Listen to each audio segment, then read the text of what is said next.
वो फौजी के साथ ब्याह कर ससुराल आई थी। कुछ ही दिन की छुट्टी मिली थी फौजी को। फौजी जानता था कि छुट्टी खत्म होने के बाद कई महीने विरह की आग में जलना पड़ेगा, उसे भी और उसकी पत्नी को भी। लेकिन विरह की घड़ी कुछ ज़्यादा ही जल्दी आ गई। छुट्टियां रद्द कर दी गई थी। कारगिल में जंग शुरू हो चुकी थी। 10 दिन पहले ही आने का बुलावा आ गया। फौजी की पत्नी के चेहरे पर मायूसी साफ दिख रही थी। उसके नैनों की चंचलता खो गई थी। भरे सागर जैसी गहरी आंखों से पानी बस बांध तोड़कर बहने को तैयार था। फौजी ने अपनी पत्नी को आलिंगनबद्ध किया और बोला, फौजी से ब्याह किया है तूने तो मन को मजबूत तो करना ही पड़ेगा। बस तेरा पति ही नहीं हूँ, अपनी प्लाटून का सिपाही और भारत माँ का बेटा भी हूँ मैं। आंसू मत बहाना, क्योंकि जब फौजियों की बीवियों की आंखों से आंसू बहते हैं तो वो देश उजाड़ जाते हैं। उसकी पत्नी ने अपने मनोभाव को नियंत्रित करते हुए कहा, जानती हूँ ज़्यादा हक तो माँ और प्लाटून का ही है आप पर, ये दुराहत तो सहना ही पड़ेगा। फौजी ने बाहों का कसाव मजबूत करते हुए कहा, कैसी बात कर रही है, सबकी मांगों के सिंदूर सलामत रहे। भैया दूज पर किसी बहन की आंखों में आंसू ना हो और वहीं पर हर माँ खुशी के व्रत रखे, बस इसलिए तो फौजी सीमा पर खड़ा होता है। फौजी की पत्नी के चेहरे पर एक मुस्कान फैल गई और वो बोली, जानती हूँ इसका अभिमान भी है फौजी, आगे भी मान रखूंगी। फौजी ने अपने आंखों में याचना के भाव लाते हुए कहा, कल जब मैं जाऊं तो तू मुझे दुल्हन की तरह सज कर विदा करना। वैसे भी अभी तो तू नई नवेली दुल्हन ही है। उसकी पत्नी की मुस्कुराहट में प्रेम से भरी स्वीकृति थी। फौजी को विदा करने के लिए उसकी पत्नी ने 16 श्रृंगार किए।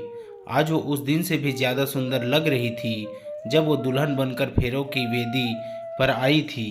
फौजी ने चुटकी ली, मुझे नहीं पता था तू बनाव श्रृंगार में इतना माहिर है। आज तुझे देखकर लग रहा है कि तुझसे सुंदर कुछ नहीं। फौजी की पत्नी ने भी चुटकी ली। कही, फौजी का मन तो नहीं डोल रहा, अपनी प्लाटून से दगा करने की तो नहीं सोच रहा। फौजी कहता है, ना रे, ऐसा तो यो मन है ही नहीं, प्लाटून से दगा तो ना हो पाएगी। फौजी की पत्नी ने कहा, एक बार जीत कर आ जाओ, अपने फौजी का स्वागत आज से भी ज़्यादा सुंदर श्रृंगार करके करेंगी तेरी पत्नी, ऐसा श्रृंगार जैसा किसी ने कभी ना किया होगा। फौजी ने आश्चर्य से कहा, इससे भी ज़्यादा सुंदर हो सकता है कुछ? फौजी की पत्नी ने कहा, जीत कर वापस आना और खुद देख लेना। फौजी ने प्रेम से परिपूर्ण मुस्कान से उत्तर दिया, लेकिन कुछ नहीं बोला और मुड़कर चल दिया। फौजी की पत्नी ने अभिमान के साथ कहा, जीत कर ही आना फौजी। फौजी रुका और बिना उसकी तरफ देखे कहा, हाँ जीत कर ही आऊँगा, बस ये नहीं कह सकता कि मैं तुझे आगे बढ़कर गले से लगाऊंगा या तू मुझे आगे बढ़कर गले से लगाएगी। इतना कहकर फौजी चल दिया।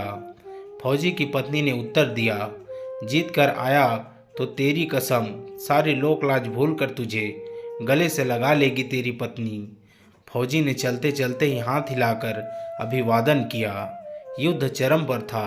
पता नहीं कितने घरों के चिराग अपनी आहुति दे रहे थे इस यज्ञ में। उस फौजी ने भी अपना धर्म निभाया। जो भी शत्रु उसके सामने आया वो धाराशाही हो गया। जितने घाव फौजी के शरीर पर बनते थे उसका रूप उतना ही विकराल हो जाता था। काल प्रतीक्षा कर रहा था उसकी पूर्ण आहुति की इस राष्ट्र यज्ञ में, लेकिन शायद उसके विकराल रूप को देखकर काल भी ठिठक गया। और जब तक उस फौजी ने मोर्चा ना जीत लिया, काल भी उसके निकट नहीं आया। फौजी अपने प्राणों का उत्सर्ग कर चुका था। उसका चेहरा तेजमय था। फौजी का मृत शरीर उसके घर लाया गया। ऐसा कोई नहीं था जिसके नेत्रों से अश्रुधारा न बह रही हो। पूरे गांव को गर्व था फौजी की वीरता पर। पीढ़ियों तक उसकी वीरता के किस्से गांव का मान बढ़ाएंगे। फौजी की पत्नी आई और कपड़ा हटाकर फौजी का चेहरा देखा। चेहरे पर कुछ लगा था।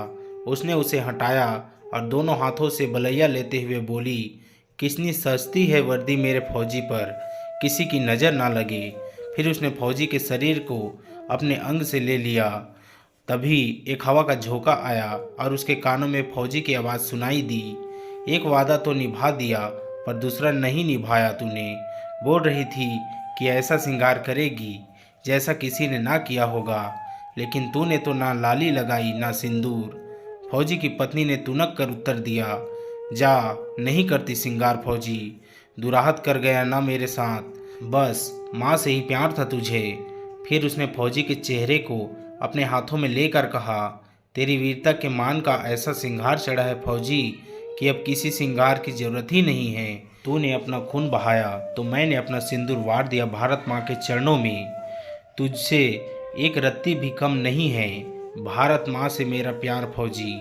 फौजी की पत्नी के चेहरे पर स्वाभिमान का तेज बिखर रहा था, एक भी आंसू नहीं था उसकी आंखों में। वो सौंदर्य की अप्रतिम प्रतिमा लग रही थी। रति और कामदेव भी ऐसा श्रृंगार नहीं कर सकते जैसा श्रृंगार उस फौजी के प्रति उसके प्रेम के अभिमान ने किया था। दोस्तों, आशा करता हूँ कि हमारे फौजी भाई की ये कहानी आपको ज़रूर अच्छा लगा होगा। दोस्तों, और भी ऐसे मज़ेदार और इमोशनल कहानियों के लिए अभी हमारे YouTube चैनल को सब्सक्राइब कर लीजिए। मिलते हैं और भी ऐसे ही बेहतरीन कहानियों के साथ। धन्यवाद।